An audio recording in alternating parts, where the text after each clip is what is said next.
அன்பு குட்டீஸ். ஒரு காட்டுல வானவில் பறவைன்னு ஒண்ணு இருந்துச்சு. அந்த பறவையோட சிறகுகள் எல்லாம் வானவில்ல இருக்கிற எல்லா நிறங்களையும் கொண்டிருந்துச்சு. பார்க்கறதுக்கே அவ்வளவு அழகா இருக்கும். அதோட சிறகுகள் எப்பவும் மின்னிக்கிட்டே இருக்கும். அந்த பறவை பறக்கும் பொழுது, ஒரு குட்டி வானவிலே பறக்கிற மாதிரி இருக்கும். ஒரு நாள், ஒரு குட்டி தப்பால அந்த வானவில் பறவையோட நிறங்கள் கொஞ்சம் கொஞ்சமா மங்க ஆரம்பிச்சுச்சு. அதோட அழகான சிறகுகள் எல்லாம் பழைய மாதிரி இல்ல. பறவைக்கு ரொம்ப கஷ்டமா போச்சு. ஐயோ! என் நிறங்கள் எல்லாம் போயிடுச்சே! அப்படின்னு அதுக்குள்ளேயே வருத்தப்பட்டுச்சு.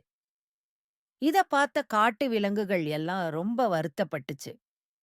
ஒரு குட்டி செம்பருத்தி வண்டு, ஒரு நீல வண்ணத்து பூச்சி, ஒரு பச்சை தவளை, ஒரு மஞ்சள் தேனீன்னு நிறைய நண்பர்கள் ஒண்ணு சேர்றாங்க.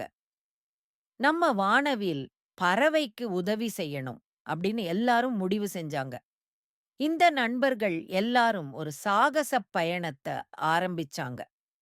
அவங்க காட்டுல இருக்கிற எல்லாருக்கும் உதவி செஞ்சாங்க. யாராவது கஷ்டப்பட்டா உடனே ஓடிப்போய் உதவி செய்வாங்க.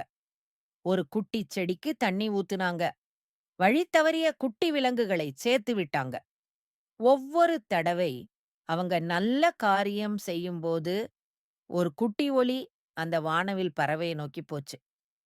அவங்க செஞ்ச எல்லா நல்ல காரியங்களாலும் வானவில் பறவையோட நிறங்கள் திரும்ப வர ஆரம்பிச்சுச்சு குட்டீஸ். ஒரு நிறம், 2 நிறம்னு எல்லா நிறங்களும் அதோட சிறகுல திரும்பி வந்துச்சு. வானவில் பறவை திரும்பவும் ரொம்ப அழகா, பிரகாசமா மாறிடுச்சு. நல்ல காரியங்கள் எப்பவும் நமக்கு சந்தோஷத்த தரும்னு வானவில் பறவை புரிஞ்சுக்கிச்சு. நல்ல தூக்கம் குட்டீஸ்.